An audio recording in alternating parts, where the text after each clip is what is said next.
Olá a todos, sejam muito bem-vindos, muito bem-vindas. Eu sou Fernanda Dávila, jornalista, integrante da equipe de comunicação da Abrale. Hoje nós seguimos com a nossa segunda leva de debates neste terceiro dia do 8º Congresso Todos Juntos contra o Câncer. O tema deste painel, que começa agora, é como podemos aprimorar e fomentar a utilização dos dados. Para ampliar o acesso aos tratamentos e melhorar os desfechos clínicos, é fundamental monitorar a qualidade da saúde. Agora, nesse espaço, nós vamos debater casos de sucesso e também as limitações com os dados abertos de câncer aqui no Brasil e também as barreiras que dificultam o registro de dados clínicos dos pacientes.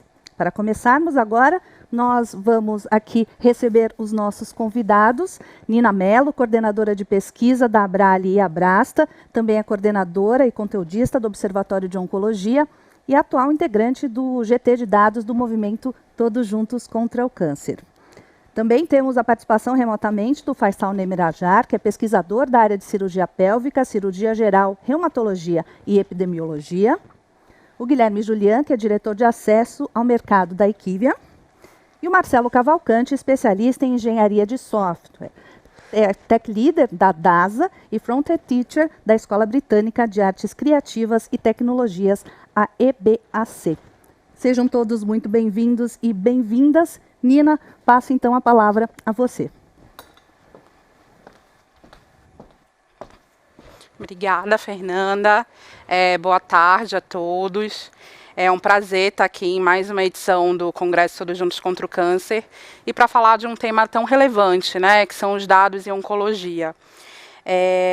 Esse painel é uma iniciativa também do Observatório de Oncologia, então, por isso, antes de começar a minha apresentação, a gente vai projetar um vídeo explicando um pouco do trabalho do Observatório e também o poder que as informações em saúde elas têm para mudar o cenário e impactar nas políticas de saúde do Brasil, né? Nas políticas de saúde públicas principalmente.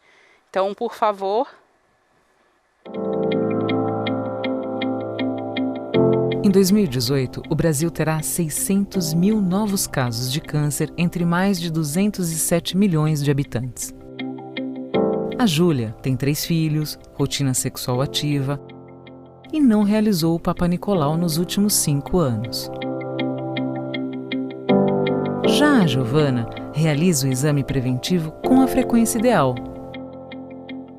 Ela tem uma vida sexual ativa, sonha ter filhos e mora em São Paulo, onde o governo investe R$ 495 em saúde por pessoa. A Júlia é de Alagoas, onde o quadro de investimento tem uma diferença expressiva, apenas R$ 249 por pessoa. Aproximadamente 291 milhões de mulheres no mundo são portadoras do papiloma vírus humano. Quando não tratado, o HPV pode progredir para o câncer de colo de útero, que atinge cerca de 528 mil novas pacientes por ano. No Brasil, a vacina para o HPV foi introduzida no calendário vacinal de meninas de 9 a 14 anos em 2014. Mas, além da vacinação, existe um exame fundamental para a prevenção da doença: o Papa Nicolau, que a Júlia fez uma vez na vida e a Giovana faz frequentemente. No mundo, 60 a 80% das mulheres com câncer de colo de útero não realizaram rastreamento nos 5 anos anteriores ao diagnóstico. Infelizmente, a Júlia faz parte dessa estatística. Ela descobriu em sua última consulta que está com a doença em estágio avançado. Seu tratamento deve custar cerca de R$ 6.738 ao sistema público de saúde. Com este mesmo valor, mais ou menos 312 mulheres poderiam receber tratamento para as lesões de HPV pré-cancerosas detectadas pelo Papa Nicolau. Por isso, a Abrale mantém e difunde as pesquisas de saúde pelo Brasil. Histórias como a da Júlia e da Giovana ilustram os milhares de casos analisados pelo Observatório de Oncologia, ferramenta que utiliza dados governamentais abertos para planejar ações no setor oncológico além da dimensão individual e local. Temos inúmeros dados em relação à saúde pública e prevenção de câncer de colo de útero. Esses dados eles devem ser trabalhados e estudados para que a gente possa otimizar e focar na área de prevenção. Com o acesso aos dados do Observatório, a população de Alagoas, junto com o secretário de Saúde da cidade de Pilar, passou a realizar campanhas e medidas preventivas para o câncer de colo de útero. Esta é uma prova de que é possível tomar decisões estratégicas e mais efetivas. Os dados estão disponíveis para prevenir, tratar, erradicar e transformar os patamares da saúde. Sociedade que não planeja, aceita qualquer resultado. Não é só sobre o Brasil, é sobre o mundo.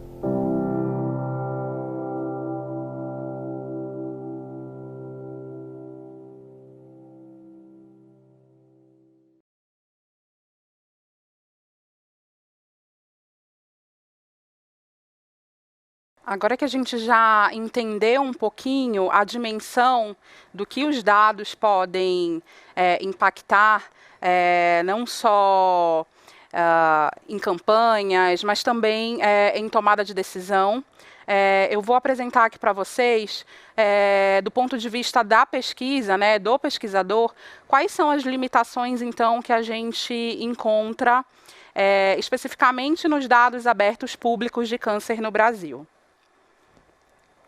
Mas, contextualizando de novo aqui para vocês, eu queria falar um pouquinho mais do Observatório. O Observatório de Oncologia é uma plataforma de dados abertos, uma plataforma online, que foi criado em 2015 por iniciativa do movimento Todos Juntos contra o Câncer, para fazer o monitoramento dos principais indicadores da área de oncologia. Indicadores de assistência, produção, incidência, mortalidade, enfim. Essas bases de dados são as principais que a gente utiliza no Observatório, bases de dados do Ministério da Saúde, do INCA, os registros hospitalares de câncer, registros de base populacional. Também a gente utiliza a base do IBGE para fazer os cruzamentos sociodemográficos. Enfim, a gente levanta todos esses dados, transforma em estudos e eles são publicados lá na plataforma, e atualmente a gente tem cerca de 70 estudos publicados desde a criação. E o que é dado e informação, que a gente vai debater aqui hoje? Primeiro, dado e informação são coisas diferentes. São termos que guardam relação intrínseca e formal, contudo, eles se distinguem conforme campo de estudo, fonte e utilização. O dado, então, ele é o registro das observações e medidas objetivas de características de pessoas e de fatos que compõem determinado evento ou ocorrência de saúde em determinado tempo e lugar. Já a informação é o conjunto de todos esses dados, processados e convertidos em contexto significativo e um uso específico.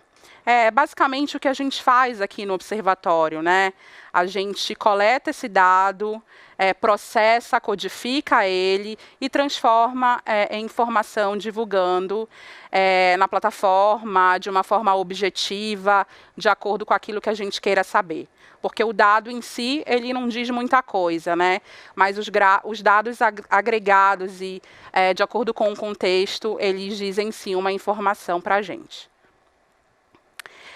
E onde a gente consegue essa informação? Atualmente a gente tem os sistemas de informação. A informação, então, ela subsidia o processo de tomada de decisão, pois auxilia no conhecimento sobre as condições de saúde, mortalidade, morbidade, fatores de risco, condições demográficas, entre outras. Um sistema de informação tem como finalidade transformar os dados em informação qualificada, contextualizada, e agrega significado ao dado, como eu falei, O dado em si, ele sozinho, ele não nos fala nada. A Organização Pan-Americana de Saúde, a OPAS, ela define sistema de informação em saúde como o conjunto de componentes que atua de forma integrada com a finalidade de produzir informação necessária e oportuna para implementar processos de decisão na área que a gente está estudando. E aí essa figura, ela basicamente contextualiza todo esse processo, né? Então, a gente tem uma lacuna, o desconhecido ou uma pergunta, e aí a gente vai buscar informações e dados em diferentes locais, né? Processa tudo, e aí acende uma ideia ou uma informação, a gente já tem congregado muito mais claro o que a gente deseja, né? A gente já tem essa resposta, digamos assim, e aí divulga, toma todos os desdobramentos necessários para poder levar adiante essa informação. Aqui eu trouxe para vocês os sistemas de saúde que a gente encontra hoje no DataSUS ou no Ministério da Saúde, especificamente. Então, são eles o SINAM, Sistema de Informação de Agravos de Notificação, Sistema de Informação sobre Mortalidade, que é muito utilizado na oncologia, o Sistema de Informação Hospitalar, que também é muito utilizado. Nele a gente consegue ver e quantificar números de internação, cirurgias, por exemplo. Outro que a gente utiliza bastante é o SIA, que é o Sistema de Informação Ambulatorial. Nele a gente consegue quantificar pacientes, a gente consegue levantar número de procedimentos como quimioterapia, radioterapia, estadiamento ao diagnóstico, primeiro tratamento, entre outras coisas. Tem o SINASC, que é o Sistema de Informação de Nascidos Vivos, CISAB, Informação de Saúde para Atenção Básica, e, por fim, ali o CIPNI, que é o Sistema de Informações do Programa Nacional de Imunizações. O DataSUS é o Departamento de Informática do SUS, é ele quem faz a gestão, né, de todos esses dados, e o DataSUS, como eu falei, ali ele faz parte do guarda-chuva do Ministério da Saúde.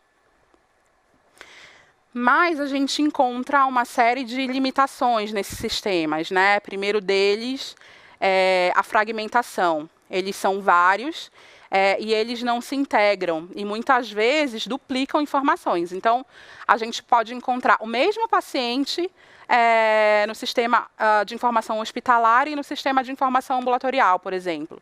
Então, no observatório, a gente costuma fazer análises individuais para cada sistema, né, porque, infelizmente, a gente não consegue hoje fazer essa jornada completa do paciente. Então, quem faz atendimento ambulatorial, quantas vezes internou o mesmo paciente, a gente não consegue fazer esse link.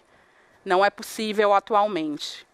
Outra limitação é o viés de faturamento. Então, alguns sistemas de informação, como o ambulatorial e o hospitalar, eles são desenvolvidos com a finalidade de operacionalizar o pagamento das internações e os outros procedimentos realizados nos estabelecimentos do SUS. Dessa forma, esses sistemas não foram concebidos para fornecer informações para tomada de decisão, né, seja na área de gestão, seja na área epidemiológica ou para fins de controle, mas sim para fins de faturamento, financiamento, enfim. Além disso, há o possível risco ou possibilidade de distorção dessas informações provocada pela lógica da obtenção de maior faturamento. Outra limitação é a qualidade do dado. Os critérios mais frequentes utilizados são a completude, confiabilidade, consistência e validade, ou ainda o critério de subregistro ou subnotificação. Estudos indicam melhoria na qualidade da informação de identificação dos pacientes do SIH, mas a subnotificação ainda é um problema que persiste. Estudos avaliaram ainda que os dados do CNES, que é o Cadastro Nacional de Estabelecimentos de Saúde, indicam que, apesar de ter havido uma significativa melhora na qualidade desses dados cadastrais, para alguns estabelecimentos e em algumas unidades da federação ainda há a desatualização desses dados. Por fim, a gente tem a captação da informação, né? Ou seja, como é feita essa coleta? Em muitos casos, a coleta dessa informação compreende o registro manual, né, que são feitas por pessoas físicas, é um processo mecânico, em formulários impressos, que depois são reinseridos no sistema, implicando em retrabalho. Nesse processo, claro, podem ocorrer problemas de integridade ou perda importante no processo de captação da informação. E também, em muitos casos, as informações são lançadas para cumprir necessidades burocráticas, administrativas, sem o devido cuidado com o detalhamento e a precisão da informação. A gente tem uma diversificação na qualidade, né? Então, por exemplo, vai muito de estabelecimento para estabelecimento, de região para região.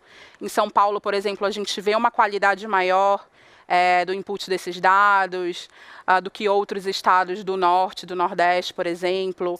As equipes que fazem, né, o input desses dados, será que elas são capacitadas ou treinadas para isso? Elas entendem a importância de fazer isso da maneira adequada? Enfim, então, a qualidade do dado eu diria que é uma das principais limitações, mas é claro que, apesar de tudo isso, é o dado que a gente tem e a gente consegue, sim, fazer bastante coisa com ele.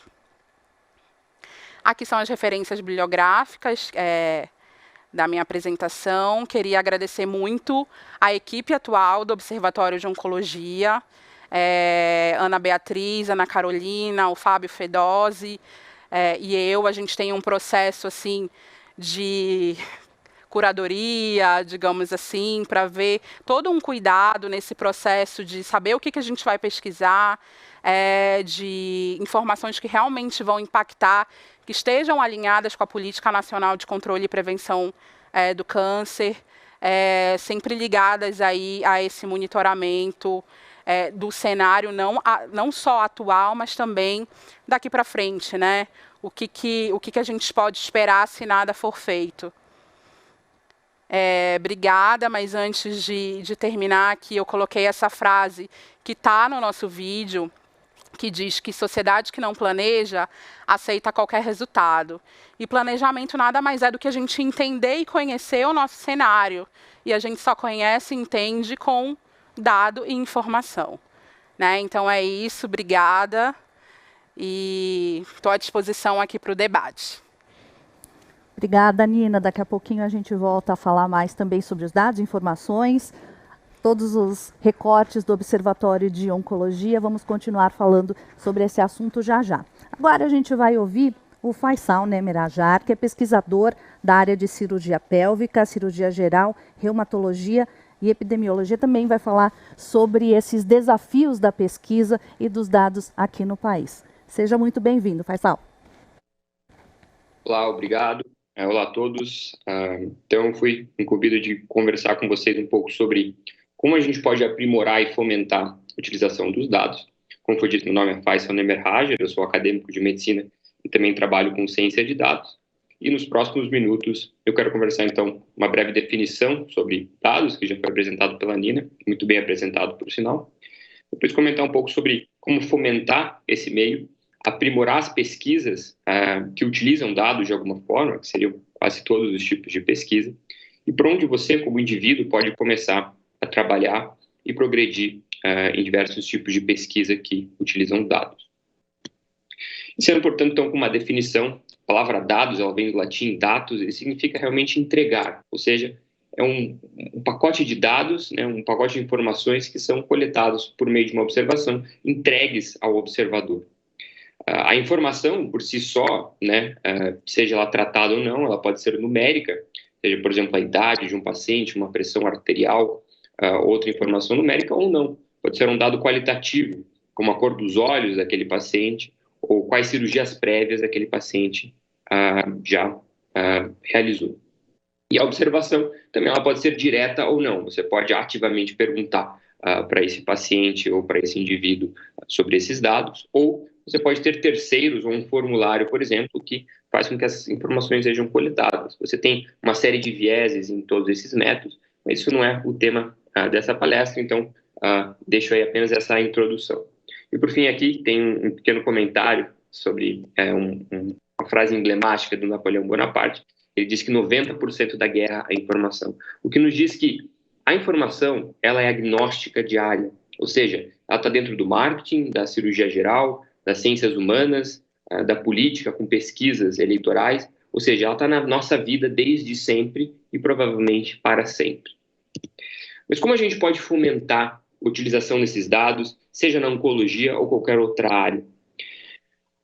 Uma analogia interessante que eu gosto de pensar em relação a como a gente pode fomentar qualquer área do conhecimento humano é pensar num grupo de 1.000 crianças.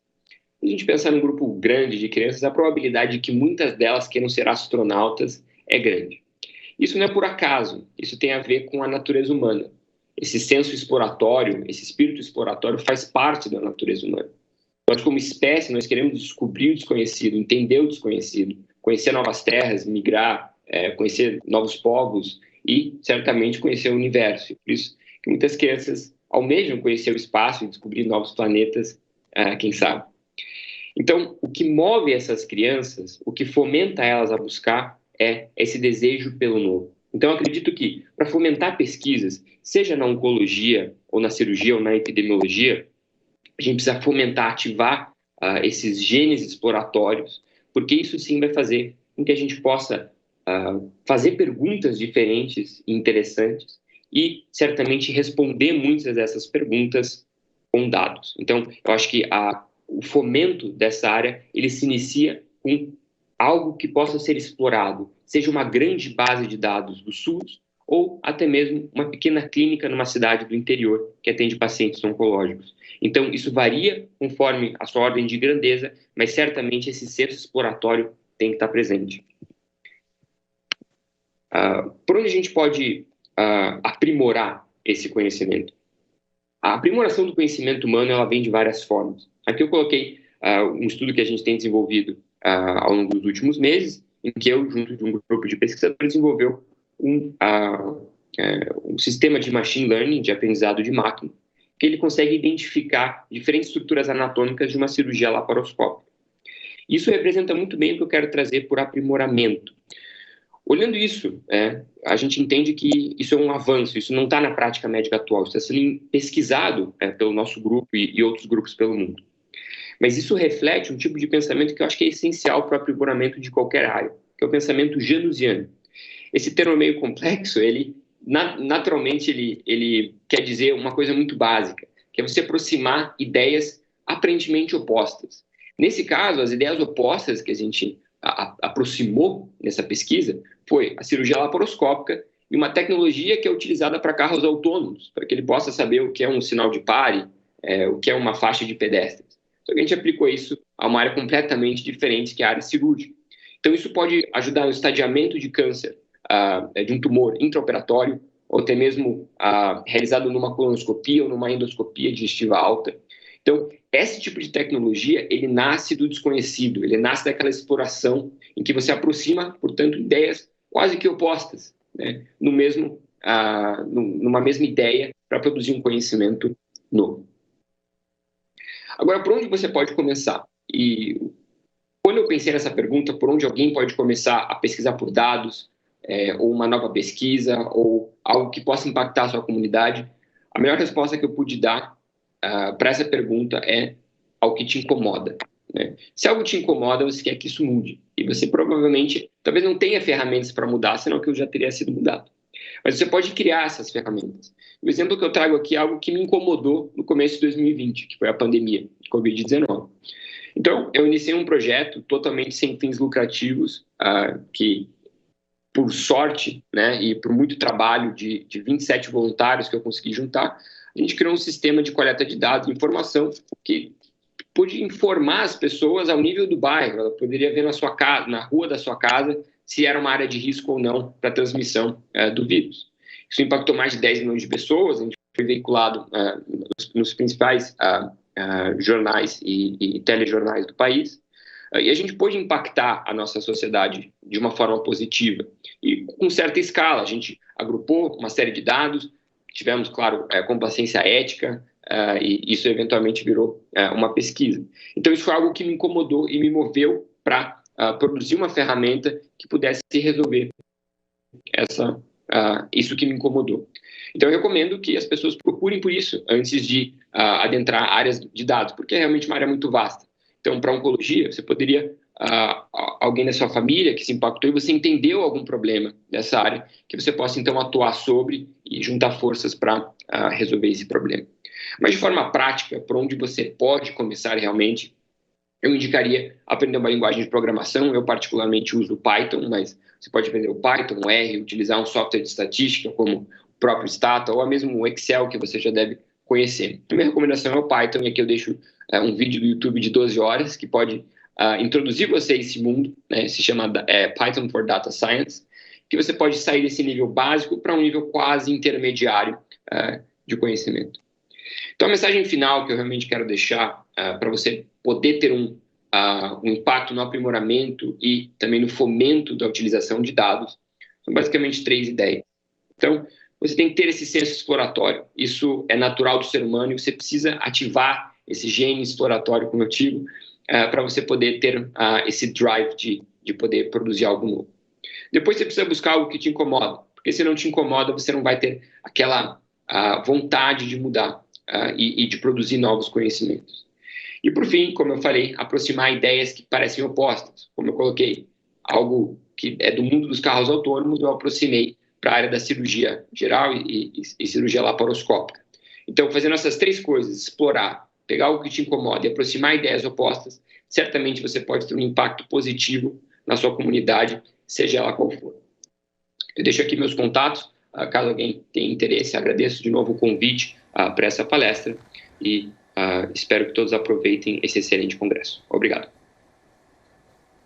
Obrigada, Faisal, pela sua explicação e pela provocação também, né? Buscar o que te incomoda e aí também, a partir daí, fazer esse movimento de criatividade na ciência. Bom, a gente segue agora com o nosso painel. Vou chamar aqui o Guilherme Julian, diretor de acesso ao mercado da IQIV. A gente já falou bastante sobre a saúde pública, vamos também falar um pouquinho sobre os dados na saúde privada. Guilherme, por favor.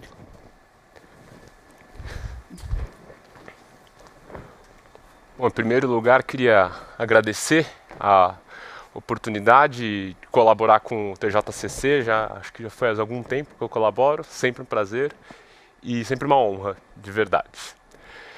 Então, acho que como a Nina bem trouxe um pouco da parte do sistema público, eu vou tentar trazer um pouco de casos, utilizar um pouco mais práticos, alguns exemplos que a gente pode, como a gente pode usar ou não esses dados públicos, né? Então, esses dados abertos. Eu vou trazer um pouco do sistema público, um pouco de dados de DataSUS e um pouquinho também de dados do sistema privado. Então, a ideia não é retomar tudo isso que a Nina já começou, já trouxe dos sistemas de informação que a gente tem hoje disponíveis no SUS, no DataSUS, mas é importante sempre sinalizar que não é só o que muitas vezes a gente está acostumado a trabalhar mais, sistemas de informações ambulatoriais e hospitalares. A gente tem um mundo de coisas e não são só esses, são só alguns desses. Mas acho que tem um detalhezinho em oncologia que pode ser muito importante e interessante, especificamente pensando em dados de DataSUS focados ainda, focados aqui no sistema público de saúde, no SUS. A gente tem os 2 principais sistemas que a gente usa, sistemas de informação ambulatoriais, o CIA e o CH, Sistema de Informações Hospitalar. Eles têm uma série de subdivisões, subbases. Eu vou trazer essa informação aqui porque depois ela fica bastante interessante e relevante para algumas das provocações que eu vou tentar fazer no fim. Na parte do CIA, na parte ambulatorial, a gente tem especificamente mais focado em oncologia, as bases de quimioterapia e de radioterapia. Nessas bases é interessante e importante falar que a gente consegue identificar o paciente. Então a gente consegue saber o histórico de um paciente nessas informações de quimioterapia e radioterapia, que são 2 estratégias muito, muito importantes em oncologia. Por outro lado, quando a gente pensa em cirurgias, por exemplo, que são, mais uma vez, estratégias, ferramentas muito, muito efetivas e importantes também para a jornada do paciente oncológico. A gente tem 2 bases também, mas a principal seria até a RD, que seria reduzida, o resumo do que foi feito naquela internação hospitalar. E o que tem de importante aqui para trazer essas 2 perspectivas? A gente não tem uma chave única que liga as 2. Então eu não posso encontrar a jornada do paciente quanto a químio, quanto a rádio, quanto a medicamentos e outras coisas em oncologia, por exemplo, e encontrar também as cirurgias dele. Hoje em dia, como o sistema é aberto, a gente não tem esse link, então a gente não consegue encontrar nas duas perspectivas, que limita um pouco as nossas possibilidades de análise.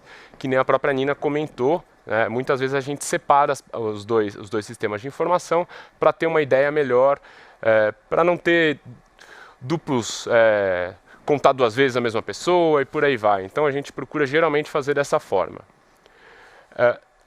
Ainda nesse contexto, esse aqui é um exemplo até que eu já usei em algumas outras vezes. É um estudo que a gente fez considerando avaliação de superlotação de instituições oncológicas no SUS.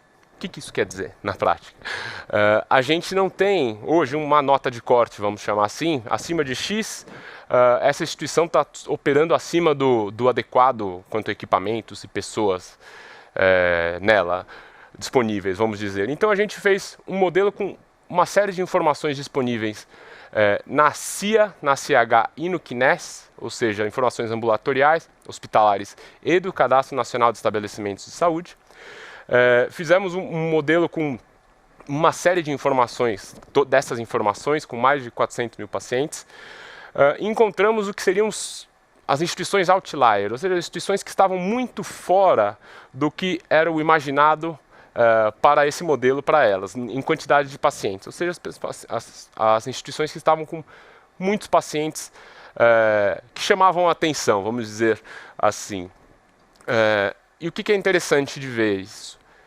A gente tem uma distribuição geográfica por todo o país, então isso é um problema que não é exclusivo de nenhuma parte do país. E a segunda pergunta que a gente fez é, bom, da onde vêm esses pacientes? Da onde estão vindo esses pacientes tratados nessas instituições que, por exemplo, estão potencialmente acima das suas capacidades, né? Aí, por exemplo, a gente traz aqui um caso do Hospital Aristides Maltês na Bahia, e a gente vê que, basicamente, geograficamente, da onde vinham, da onde eram provenientes os pacientes desse hospital, era de muitos lugares do país. Então, o que isso pode ser? Eu achei muito interessante e importante a provocação da Nina de trazer as limitações, porque a primeira coisa que a gente precisa saber são as nossas limitações para saber até onde a gente consegue ir. Então, a gente tem uma visão um pouco míope ainda com os dados de DataSUS, mas ainda assim, às vezes é melhor do que totalmente escuro. Às vezes não. Com certeza é muito melhor do que totalmente o escuro. Então, uma visão míope. Então, isso pode ajudar, por exemplo, numa gestão de instituições oncológicas, quais serão os novos, não sei, lugares para CACONs, NACONs ou aparelhos. Por exemplo, isso poderia ser uma informação que poderia sim ser relevante. Esse é um outro estudo de caso que a gente avalia utilizando aquelas bases que eu comentei lá atrás, lá nos 3 slides atrás no CIA, que são relacionadas à quimioterapia. A gente avaliou quais eram os padrões de tratamento, ou seja, o que cada paciente estava tomando em diversas instituições, específico para um câncer, nesse caso, no Brasil inteiro. A gente avaliou os custos desses medicamentos, quanto compras governamentais, ou seja, quanto o próprio governo estava pagando nesses medicamentos e quanto que era reembolsado no modelo de APACs. A oncologia ela é financiada com o modelo de APACs, que é um valor reembolsado centralmente pela União, mas a gente também tem outros financiamentos estaduais, municipais, institucionais em oncologia, então é um pacote o valor da APAC. Então, uma coisa que se discute muito é se esse valor é suficiente ou não, por exemplo, para tratamentos mais inovadores. Nesse caso aqui, o que a gente conseguiu avaliar foi que tinha uma grande diferença na disponibilidade, ou seja, geograficamente, de tratamentos mais inovadores em algumas instituições comparadas às outras. Então, alguns estudos até que já foram publicados no passado, até, por exemplo, pelo Instituto Oncoguia, do Meu SUS não é igual ao seu SUS, isso é realmente visto na prática. E além disso, além da parte, óbvio, da atenção, da parte clínica e no melhor manejo do paciente, tem a parte financeira. Então, esses valores, quando as instituições pagam acima dos valores do pacote da APAC, esse valor tem que sair de algum lugar, e muitas vezes sai da instituição ou do Estado. Então, esse tipo de coisa causa essas potenciais inequidades. E a gente vê aqui que tem um déficit orçamentário. Isso aqui foi feito num câncer pequeno, em número de pacientes, causa um déficit bastante importante em algumas instituições, até superiores a 1 milhão por ano, que é um valor bastante importante quando a gente pensa em uma instituição de oncologia só para um câncer pequeno. Tem mais uma série de outros cânceres, uma série de outros procedimentos.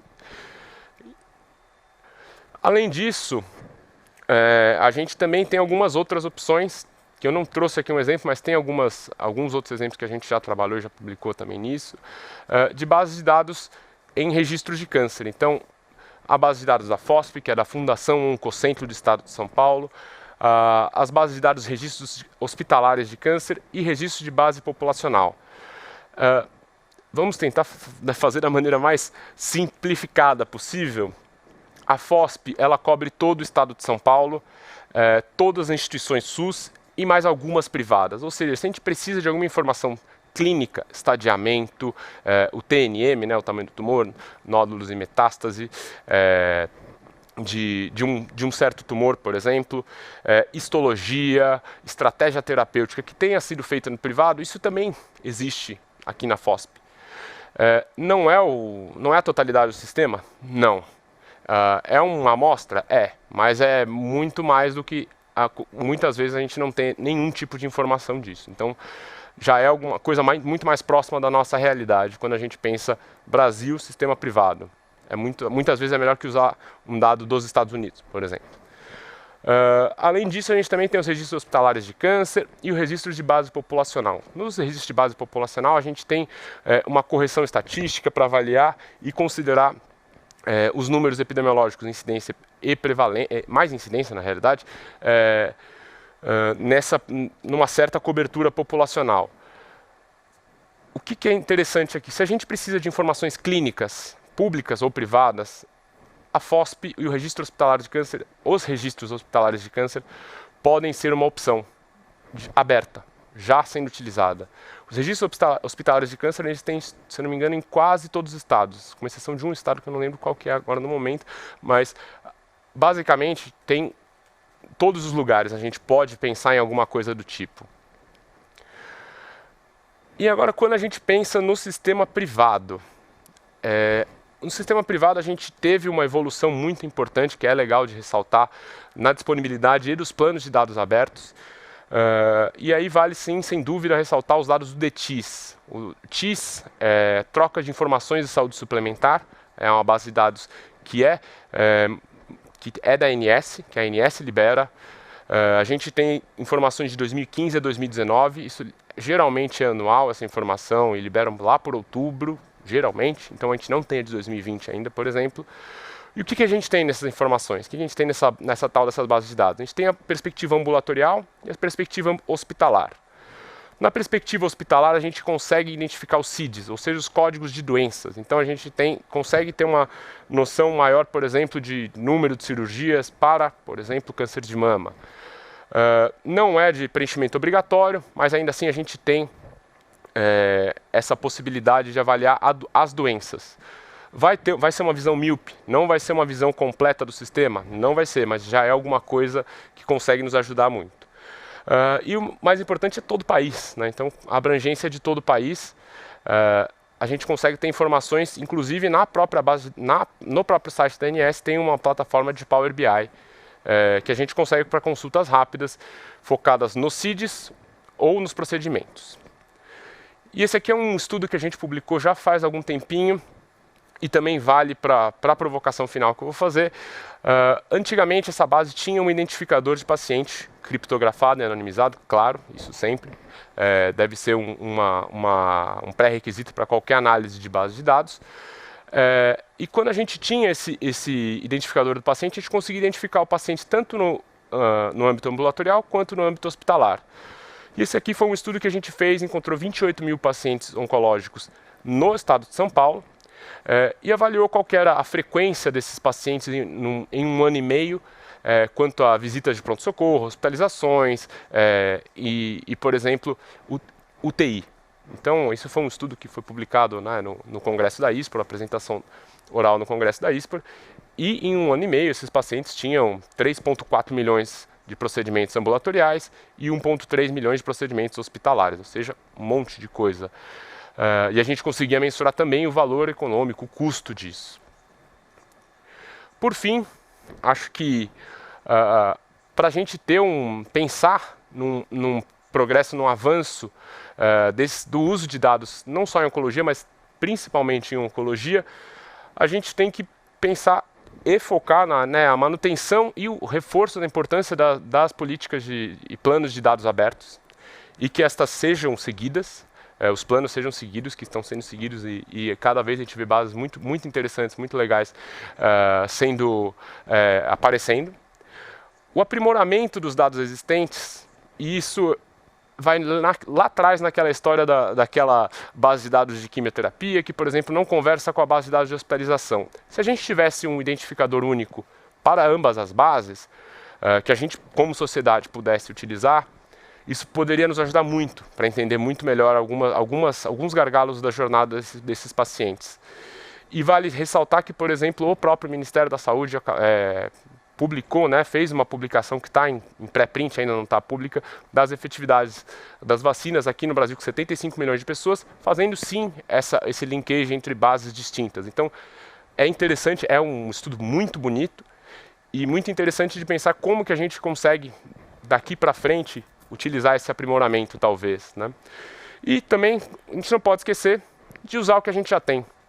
A utilização dos dados deve ser cada vez mais forte. A gente tem que cada vez mais utilizar os dados existentes, sempre entendendo as suas limitações. Não dá para a gente esquecer e fingir que está tudo resolvido só porque temos muitos dados disponíveis. Eles têm sim limitações, mas a gente precisa entender quais são as limitações e as fortalezas de cada um destes. E com isso, eu encerro a minha apresentação e agradeço. Muitíssimo obrigado. E depois estou disponível para o debate. Obrigada, Guilherme. Daqui a pouquinho a gente vai, com certeza, debater, falar mais sobre esses dados. Como já vimos, os dados podem auxiliar em muito em vencer uma guerra, como até o Faisal nos falou. E, é claro, com tantos dados disponíveis, também a tecnologia se torna uma aliada neste momento. Então, eu vou pedir agora para vir aqui ao palco o Marcelo Cavalcante, que é especialista em engenharia de software. Ele vai contar para a gente também, falar um pouquinho da experiência dele e trazer exemplos bastante importantes nesse sentido da tecnologia. Obrigada, Marcelo. Obrigado pelo convite aqui, por participar desse evento. Então, pessoal, aqui eu vou apresentar um modelo que a gente criou na DASA, que é a empresa que eu trabalho lá como Tech Lead, que é um modelo de integração e exibição de dados, que trabalha justamente com a evolução da jornada, na jornada da saúde do paciente. A motivação, eu não sei se alguém já passou por essa situação aqui, com alguém na família, algum parente, acabou que aconteceu comigo de estar numa situação de estar internado e ir correndo para o hospital, e a gente vai correndo com um monte de exame de um lado para o outro, com aquela papelada toda.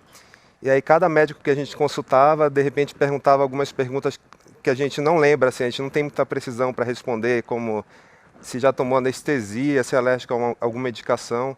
E aí surgiu, essa necessidade de, nossa, será que existe algo assim que tenha o histórico do paciente assim de uma forma sistemática, que ele possa carregar de um lado para o outro para utilizar e para ajudar no diagnóstico do médico, para ele ter mais precisão, para não correr o risco de prescrever algo errado, assim, com alguma ausência de registro, algum dado assim que falta ali na hora. E aí surgiu essa proposta de ter um sistema robusto de tomada de decisão que preferencialmente pudesse fazer integração de vários dados e que tivesse também uma visualização personalizada, pois o sistema ele pode ser usado por diversos papéis de usuário. A gente tem um médico, tem enfermeira que pode estar aplicando uma medicação, e futuramente até o paciente, com a informação médica dele, o histórico do médico dele todo na mão. Então é muito interessante para que ele consiga, para que o médico, principalmente, consiga trabalhar principalmente na identificação de doenças precoces, riscos, tanto individuais quanto também de população. Pois você pode pegar assim uma questão de uma doença, saber se ela está existindo mais de uma região ou outra, e você fazer um estudo a partir disso, a partir da integração dessa base de dados.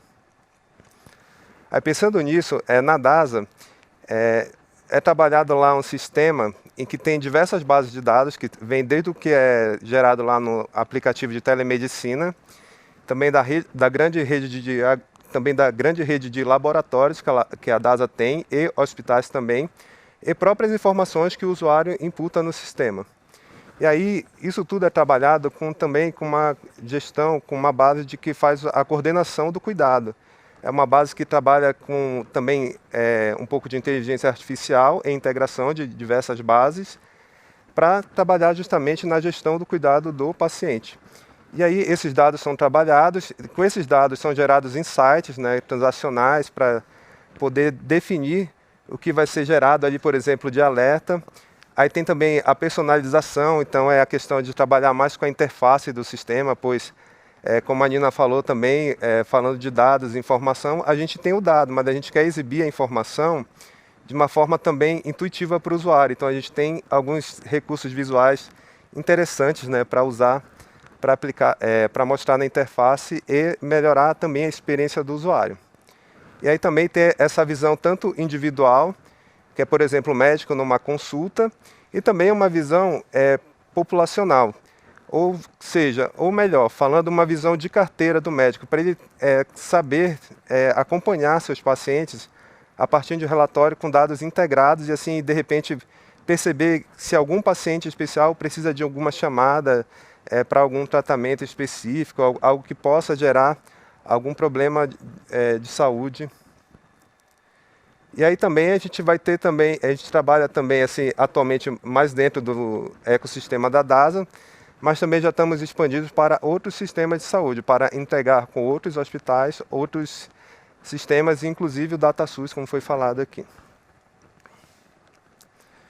Então, aí o resultado do nosso trabalho é justamente isso, né? É ajudar o médico na tomada de decisão. Hoje a gente trabalha com alguns recursos que são justamente que geram o engajamento do médico ali com o paciente, dele ter a ficha do paciente de um modo bem organizado na tela dele ali.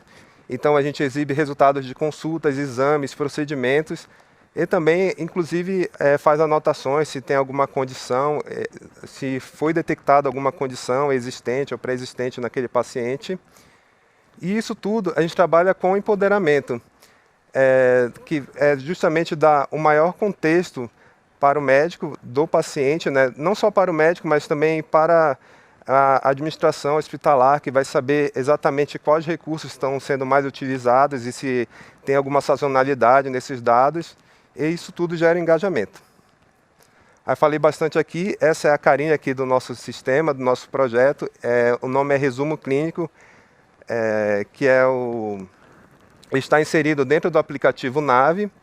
Aí lá dentro vai ter uma área que é do resumo clínico que terá essa visão aqui. Atualmente, essa visão ela só está disponibilizada para médicos. Aqui, por exemplo, na interface, a gente tem aqui, na primeira aba aqui, essa parte mais colorida, são os alertas que são gerados, que é, por exemplo, pode ser um gap de rastreio, um gap de cuidado, que é justamente uma mamografia que uma mulher não deixou de fazer no período correto, exame de próstata para homem, tudo isso também pensando na detecção de câncer.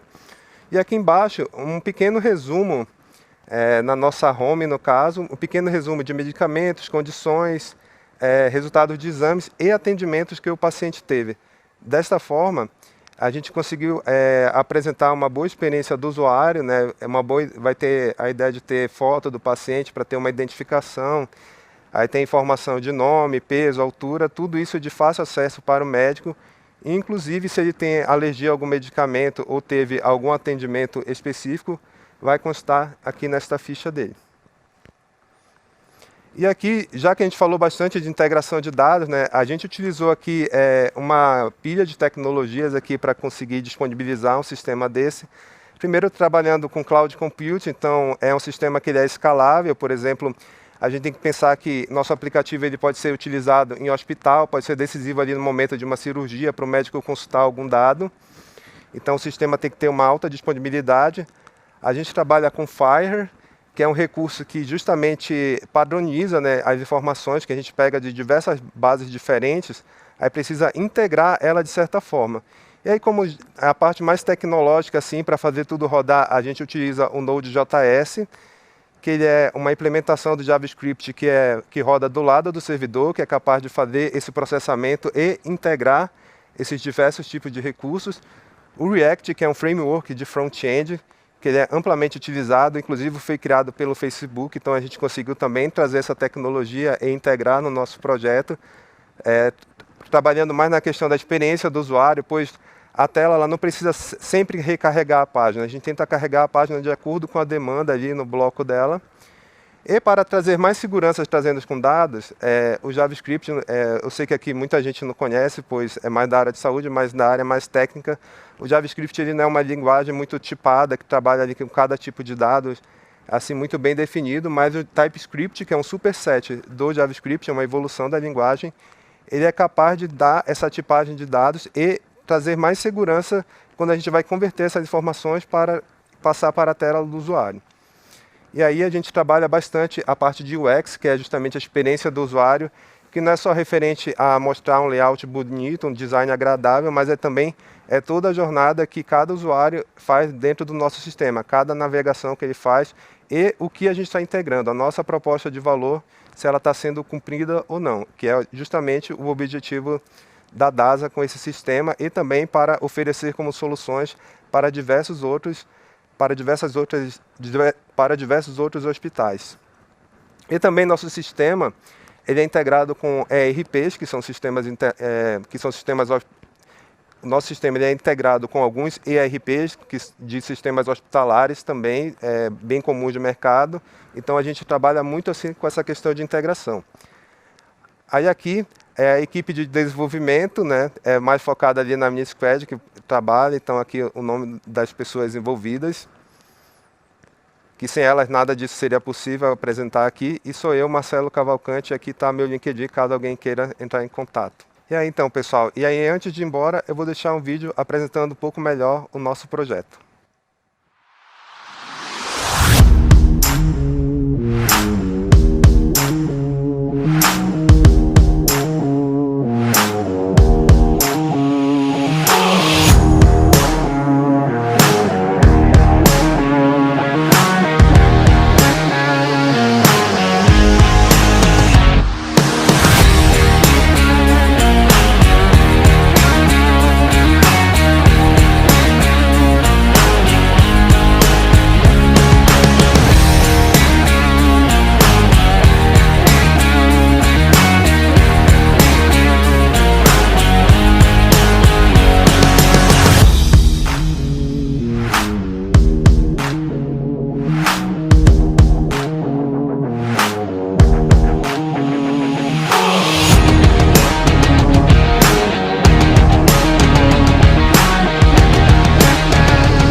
Nós falamos muito sobre a importância dos dados e das informações para o gestor, para o profissional de saúde, e também é importante falar sobre essa jornada do paciente e essa experiência como cliente dos serviços. Bom, queria passar para vocês um recado. Quem está nos assistindo nesse momento pode fazer já pode enviar as suas perguntas diretamente pelo chat da plataforma e logo mais, ao final, os nossos palestrantes vão respondê-las. Comente também nas redes sociais sobre o evento com a hashtag Movimento TJCC, e acompanhe a sua postagem aqui durante o debate que começa já já.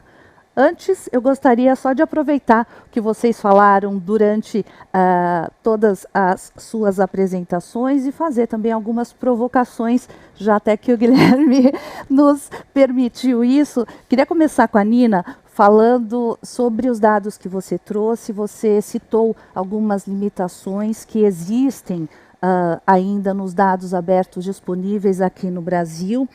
E a gente fala muito sobre os impactos que isso acaba trazendo para a gestão do tratamento oncológico, da abordagem do paciente. Na sua opinião, Nina, quais são ainda os gargalos que existem, os principais gargalos, e quais seriam algumas soluções possíveis no pequeno, no médio prazo, para tentar amenizar essa falta que os dados acabam trazendo aqui para este cenário atual? Como eu mostrei na minha apresentação, a gente atualmente tem uma série de limitações, né? Principalmente dessas bases de dados públicas.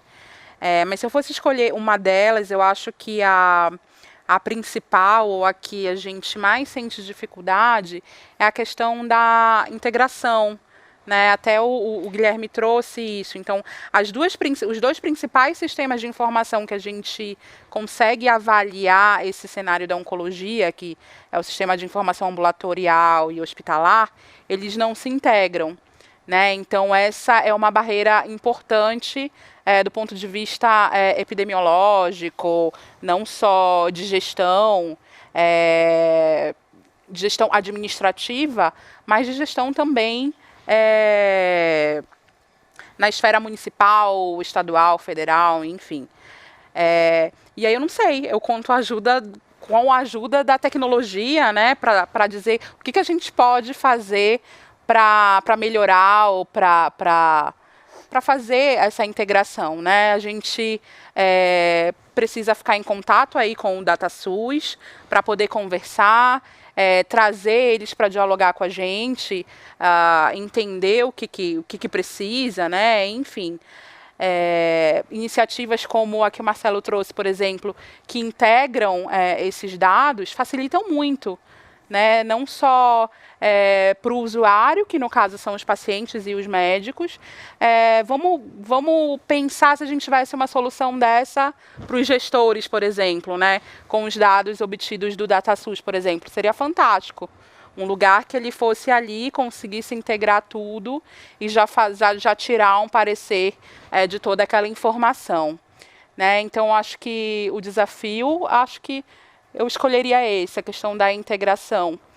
Existem projetos de lei, por exemplo, aí tramitando, que visa integrar o prontuário eletrônico do sistema público e do sistema privado. Então, já existem iniciativas como essa, né, que estão aí olhando também essa questão de integrar os dados, enfim. Então, há limitação, mas a gente é otimista, eu acho, né, que isso vai melhorar, enfim. Assim, o que a gente tem é importante, já dá para a gente ver alguma coisa, mas acho que sempre dá para melhorar. Com certeza, né? E a gente tem tanto acesso, como o Marcelo mostrou, às tecnologias e à criatividade, há muito espaço para isso. Aproveito, Guilherme, e pergunto para você, já que você trouxe até exemplos da saúde pública, também um exemplo da saúde privada, há espaço ainda para essa integração maior nesses dois sistemas? Olha, sem dúvida, e acho que até do ponto de vista no sistema público, a gente tem uma possibilidade que acho que é muito interessante, que já está acontecendo, que até a RNDS, né, a Rede Nacional de Dados de Saúde, que já visa ter um potencial harmonização entre as bases de dados do SUS e do privado. Isso já está acontecendo, se não me engano, em um piloto até no estado, em algum dos estados, eu não lembro qual, que o DataSUS estava tocando. Potencialmente isso no futuro vai vir a ser, esperamos de fato, né, uma possibilidade de ter um coorte, né, um grupo de pacientes epidemiologicamente, a gente conseguir ligar e ver tudo isso nas bases de dados públicas e privadas, potencialmente, a gente espera que que tudo dê certo, aí depende de muita parte tecnológica, que não é fácil. Aí hoje, e pensando na perspectiva privada, hoje em dia, com os dados que hoje temos da ANS, eu vejo que a ANS vem abrindo muitos dados, isso é muito, muito interessante, dados de faturamento, tipos de contas, muito, muito interessante. E ainda assim, acho que a variável, ter a possibilidade de ter o identificador único de paciente, aí só na esfera ANS, vamos por partes, primeiro separado, depois tudo junto, que assim seja, né? Isso ia ajudar muito, a gente poderia ver o paciente longitudinalmente, como fiz no estudo. Eu não comentei, até esqueci de comentar, mas essa variável foi retirada por questões, a ANS publicou uma resolução quanto a isso, acho que era algum ponto de confidencialidade e, obviamente, isso sempre deve ser imperativo, não é opcional, a confidencialidade, segurança e privacidade do paciente, mas se a gente conseguir uma maneira de poder utilizar essas bases hoje em dia, que já existem hoje em dia, de maneira segura, óbvio, a nível paciente, acho que é um avanço muito, muito legal, que acho que é a curto prazo, porque esse dado já existe. Vamos ver. Mas eu compartilho da visão da Nina, sou otimista, temos todos que ser. Com certeza. E também trabalhar para que todos esses benefícios tecnológicos estejam à disposição. Agora, Marcelo, gostaria de saber de você, a gente nas apresentações até percebeu que falta uma capacitação do profissional, muitas vezes, que vai preencher um prontuário à mão. E no caso de programas e processos desses que você apresentou, que são de alta tecnologia, o Brasil tem mão de obra necessária e suficiente para que isso se desenrole? Bom, eu acho que o Brasil ele tem uma mão de obra qualificada para isso. Acontece que hoje a gente tem uma disputa muito grande internacional por esses profissionais. E como o Guilherme estava falando aqui, a gente tem muitos desafios ainda para cumprir ali na base. Um dos principais que a gente enfrenta, inclusive no nosso projeto, é justamente a identificação do paciente, que ele vem de sistemas diferentes. A gente pensa que é só a gente perceber que a gente tem aqui diversos tipos de numerações aqui no Brasil. Tem CPF, tem RG, aí tem CNH. São diversos documentos que identificam uma pessoa que tem uma numeração diferente, que pode variar de um estado para o outro. Inclusive, assim, tem a questão assim, e o recém-nascido, que ele nasce sem nenhum documento, como que faz a identificação dele? E aí a gente tem todo um trabalho de fazer essa integração com dados que vêm do hospital, às vezes pega o número da ficha, mas isso também depende muito da organização, de quem está ali na ponta, ali no hospital, de quem está fazendo atendimento, preencher os dados corretamente, fazer checagem, esse tipo de coisa. Mas a nível de profissional, assim, a gente tem profissionais qualificados assim no mercado, a gente tem que disputar eles com empresas do mundo hoje, principalmente nesse cenário que a gente está hoje de pandemia, com home office liberado, principalmente para o pessoal da TI. Então hoje a gente consegue trabalhar de qualquer lugar para qualquer empresa. E aí esses profissionais eles acabam muito disputados, mas em termos de conhecimento, de tecnologia, eu acho que o Brasil ele tem assim muitas cabeças boas que ajudam a gente a construir sistemas muito robustos e que já estão, inclusive, trabalhando em empresas fora também, levando muito resultado para lá.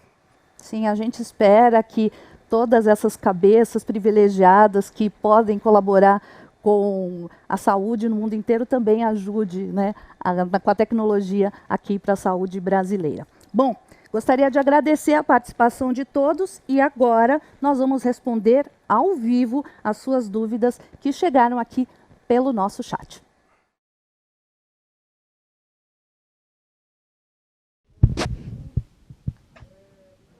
Olá, muito boa noite a todos e a todas que estão acompanhando este painel, falando sobre a importância dos dados e também das informações para a saúde, para a oncologia. Nossos convidados já estão aqui para responder as perguntas que chegaram pelo nosso chat. E eu gostaria de aproveitar, já começar com o Dr. Faisal, falar um pouquinho sobre essa provocação que ele fez durante a apresentação, falando do incômodo como um impulso para a ciência. Me chegou uma pergunta aqui questionando qual foi o maior aprendizado em relação aos dados com a pandemia da Covid-19. E eu aproveito e já coloco mais uma questão. Quais foram os aprendizados que a gente tirou deste momento, neste cenário tão complicado para a saúde, não só no Brasil, mas em todo o mundo, doutor? Perfeito. Obrigado pela pergunta, obrigado a todos que estão ouvindo a gente ao vivo. A pandemia, ela certamente foi um evento atípico. A gente não espera que aconteça algo similar, pelo menos nos próximos 100 anos.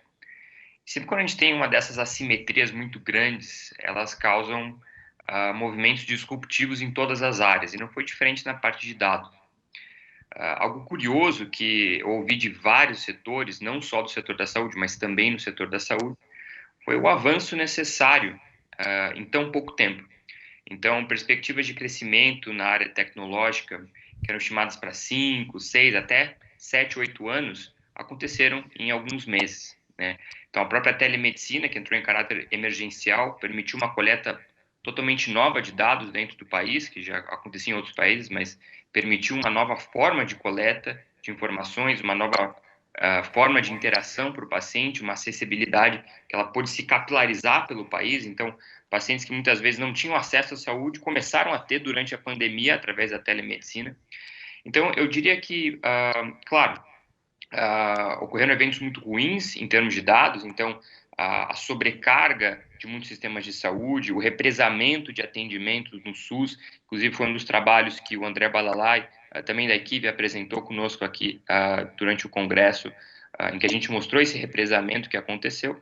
Mas eu diria que o maior aprendizado foi esse, que a gente consegue evoluir apesar das barreiras que muitas vezes elas são mais burocráticas do que reais, como é o caso da telemedicina que eu trouxe de exemplo, mas para outros eventos da saúde e da economia como um todo. Temos aqui outra questão, aliás, vou passar para a Nina. Nesta semana, inclusive, nós comentamos sobre a dificuldade de encontrar números mais recentes sobre dos óbitos por câncer aqui no Brasil, né? Sempre há uma defasagem desses dados também, pela dificuldade de compilar todas as informações, e a gente tem, inclusive, algumas questões de quem está nos acompanhando neste sentido. Questionando exatamente sobre a defasagem dos dados. Temos aqui, além dos dados de mortalidade de 2020, que ainda não foram divulgados, vocês tiveram desafios com outros sistemas? Esse é um problema para quem faz esse tipo de análise, Nina? Depois gostaria de ouvir também os outros panelistas.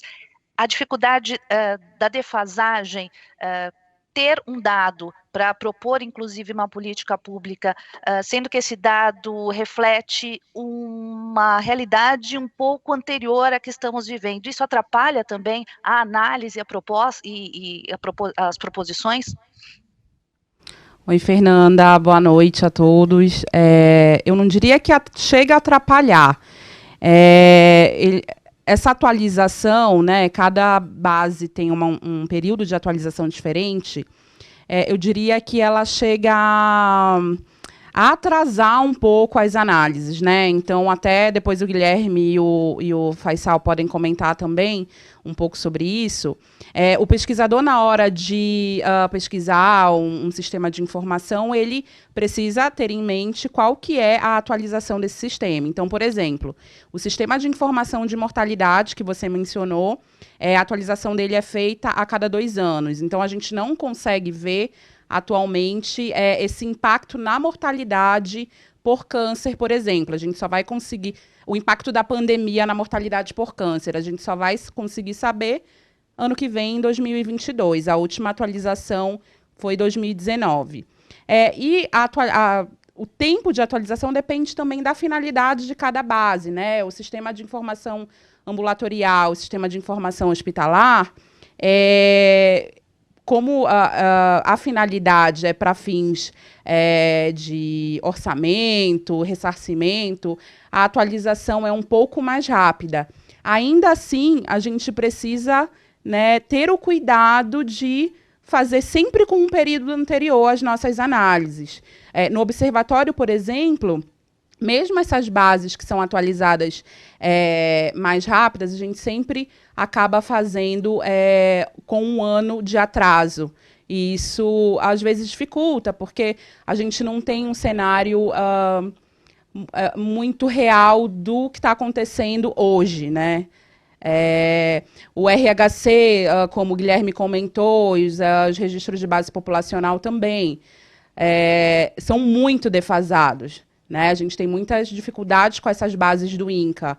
O DataSUS a gente já consegue lidar melhor. Enfim, então, cada um tem um aspecto diferente e o pesquisador, na hora que for fazer esse levantamento, tem que saber disso e entender qual o melhor período. Então, eu não diria que atrapalhasse, eu acho que atrasa as análises, mas acaba atrapalhando porque agora a gente queria entender um pouco mais para poder já trabalhar essas políticas, né? Já poder entender esse cenário e trabalhar logo para que a realidade mude, enfim.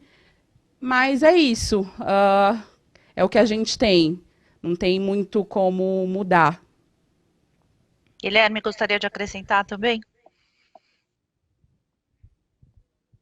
Acho que a Nina colocou muito bem, a gente não tem muitas saídas a curto prazo, até eu diria, porque algumas coisas, né, entendo que existem distintas bases e distintas finalidades.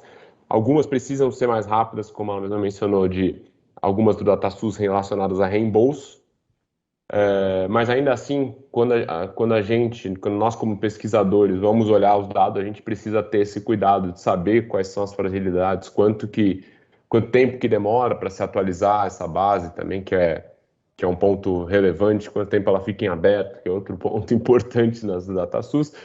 Mas, sem dúvida, acho que talvez um incentivo, talvez relacionado a bases de registro de câncer, poderia ser muito bem-vindo. Elas são outras bases que poderiam até, de repente, ser reforçadas ou, como eu posso dizer, podiam ser até um instrumento, né, para a lei que até passou e tramitou de notificação compulsória de câncer, mas ainda não virou na prática o que ainda, como que isso ainda está se organizando, né? Isso poderia ser, sim, se a gente tem uma notificação compulsória, por exemplo, de casos de câncer, os registros poderiam ser muito mais bem preenchidos, mais atuais e mais reforçados, né, também. E, sem dúvida, poderia nos ajudar muito, até mesmo nas estimativas de incidência, estimativa do INCA, que usa, por exemplo, esses registros. Dr. Faisal. Eu diria que eu concordo perfeitamente com o Guilherme, com a Nina, e essa parte da atualização, ela vem como uma barreira, né? Mas, como eu disse, a gente tem que sempre procurar formas de trabalhar com o que a gente tem e procurar soluções. Então, eu acho que esses modelos preditivos, né, e de forecasting que a gente fala, eles podem ser muito bem utilizados, né? Então, a gente consegue, por mais que muitos dados a gente tenha uma defasagem de 1, 2 anos, alguns deles, como o próprio Guilherme falou, ficam em aberto, então aquele dado é incerto, né? Você sabe que ele pode variar ainda nos próximos meses, mas a gente consegue montar modelos, né? Talvez o Marcelo saiba muito mais do que eu sobre isso, mas a estatística pode nos armar de uma forma muito boa para preparar a saúde pública, seja com decisões verticais, né, vindas de cima para baixo para os diferentes estados e municípios se prepararem para algum evento, como também na rede local, né? Então a gente pode também armar os próprios municípios com estatísticos e cientistas de dados para montar esses modelos preditivos e trabalhar com os dados que estão disponíveis. Claro que existe uma defasagem, nada é perfeito. A gente está falando aqui do maior sistema público do mundo, né? Então, é o que atende a maior população no mundo. Então, existem grandes sistemas, como no Canadá, que é público, do Reino Unido, mas nenhum cobre tantos indivíduos quanto o Brasil. Então, certamente vão ter empecilhos, mas vamos sim trabalhar com os dados que temos. Até aproveito para já colocar, então, essa questão para o Marcelo, e aqui uma outra pergunta da Milena também. Marcelo, se informação é base para políticas públicas, qual a dificuldade de unificar os sistemas de informação que existem? É tão simples assim fazer essa unificação, até por conta do que a Nina, Guilherme e Dr. Faisal colocaram, são diversas fontes de informação também para um número imenso de dados. Isso é possível? A gente consegue pensar num futuro da possibilidade dessa unificação? Sim, quando a gente fala de tecnologia, a gente pode falar que tudo é possível, mas também demanda certo tempo e investimento também. E unificar diversas bases assim diferentes tem toda a complexidade que são estruturas de dados diferentes, são sistemas que foram feitos com tecnologias diferentes, alguns estão um pouco mais atualizados que outros, alguns já estão até assim com linguagens, com tecnologias até um pouco defasadas, então fica difícil fazer esse reprocessamento de dados assim, para você conseguir trabalhar em um padrão comum que fortaleça assim a integração entre eles. Então, é uma tarefa bastante complexa. Eu entendo que hoje em dia as pessoas elas estão acostumadas a ter tudo quase que instantâneo ali. Hoje a gente já quase não espera muito para fazer coisas que antes a gente esperava, como por exemplo pedir um táxi ou qualquer coisa. E também e trabalhando assim com estruturas de dados, assim com sistemas grandes, assim como o Faisal falou e o Guilherme também, é muito complexo você ter isso, né, sem investimento, sem o tempo necessário. A gente precisa de muita estrutura, de muito investimento, isso para favorecer, né, a saúde aqui no Brasil também. E essa defasagem de dados, ela com certeza, ela pode atrasar um pouco assim, a análise, né, e inclusive de uma atualização para outra, uma conclusão que poderia ter sido chegada pode ser mudada, assim, porque com certeza os dados atualizados, assim, eles interferiram bastante, mas, assim, para pensar assim no começo, eu pensaria em seguir um padrão, né, de dados para que tudo facilitasse a integração, assim, desses sistemas. Bom, a gente já está, infelizmente, chegando ao fim do nosso tempo. Acho que a Nina quer fazer um complemento, mas já deixo uma provocação para vocês.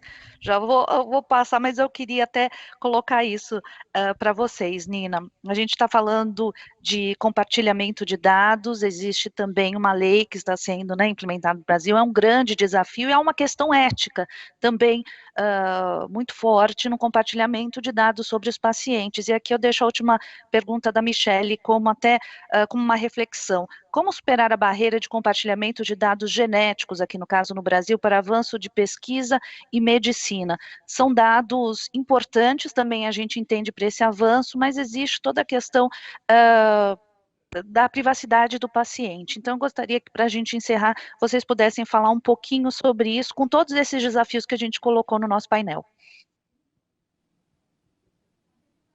Nina.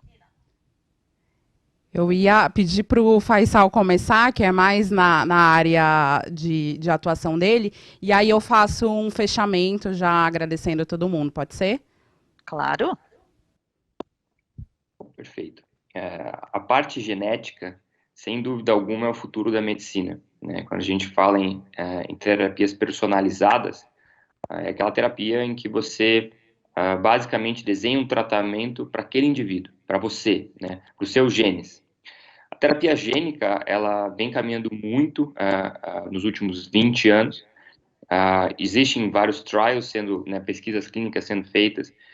Existe ainda uma grande dificuldade em você ser tão preciso para atingir apenas aquele gene que é o causador da doença e não afetar os outros genes normais do seu corpo. Então, esse que seria o grande problema. E aí, para fazer pesquisa, você precisa de dados. E para pesquisa genética, você precisa de dados genéticos.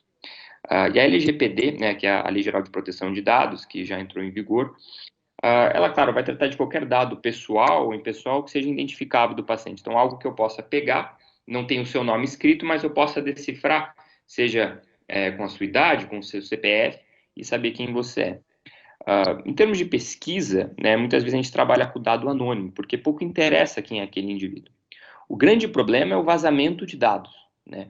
O vazamento de dados com dados identificáveis, esse sim pode então penalizar uma empresa, gerar uma multa milionária, que muitas vezes deve até ser indenizado para cada paciente, para cada indivíduo lesado. A gente tem muito que progredir na parte genética.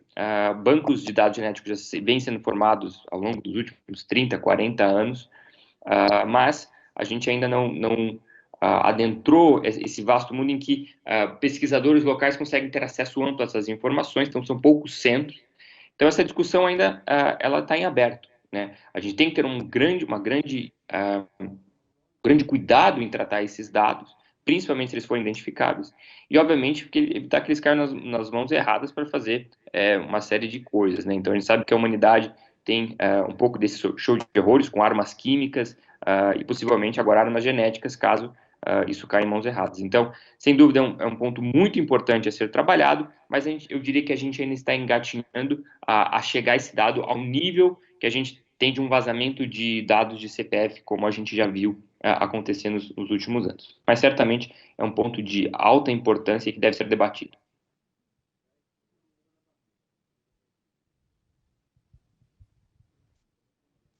Nina, você gostaria de encerrar? Eu sei que, imagino que o Marcelo e o Guilherme também tinham muita coisa para falar, mas a gente está com o tempo já esgotado, mas com certeza este é um assunto que no ano que vem nós vamos ter que abordar novamente por todos esses desafios que foram colocados por eles. Com certeza. O Faisal comentou até sobre a LGPD, né, que está super em voga agora, essa questão dos dados sensíveis, né? Então, toda a população agora está sabendo um pouco do que é isso, e é bom porque junto desse debate vem a importância do dado, né? Então, qualquer dado é importante. E aí, já partindo para o final, né, a gente precisa incentivar iniciativas como o censo populacional, por exemplo, que a gente está aqui falando de dados em oncologia, mas eles não estão desconectados com o que a gente está apresentando aqui hoje, para a gente fazer, né, estimativas sociodemográficas, fazer todas essas análises por estado e das diversas regiões do país, enfim. O Vigitel, né, que é o maior inquérito populacional que a gente tem, foi cortado. Então, para a gente saber um pouco de promoção da saúde, prevenção de doenças crônicas não transmissíveis, como o caso do câncer, ele era um grande balizador aí, apoiador de dados, né, dados de tabagismo, obesidade, entre outros. Então, acho que, além de ter dificuldade no que a gente tem, ainda, né, corre o risco aí de algumas bases ou algumas fontes deixarem de existir. Então, já encerrando aqui, por isso que é muito importante discussões como essas, né, a gente falar de dados num congresso de oncologia, colocar isso na pauta. Sem dúvida, Fernanda, no que vem a gente precisa continuar essa discussão. Enfim, já agradecer aqui em nome do Observatório de Oncologia, do Movimento Todos Juntos contra o Câncer, a participação de todos vocês, Marcelo, Faisal, Guilherme, Fernanda, enfim, seguimos juntos e é isso. Obrigada mais uma vez. A gente que agradece, deixo o convite para que todo mundo continue acompanhando os próximos painéis do Congresso Todos Juntos contra o Câncer e também agradecer as perguntas que foram enviadas. Muito boa noite, gente. Até a próxima.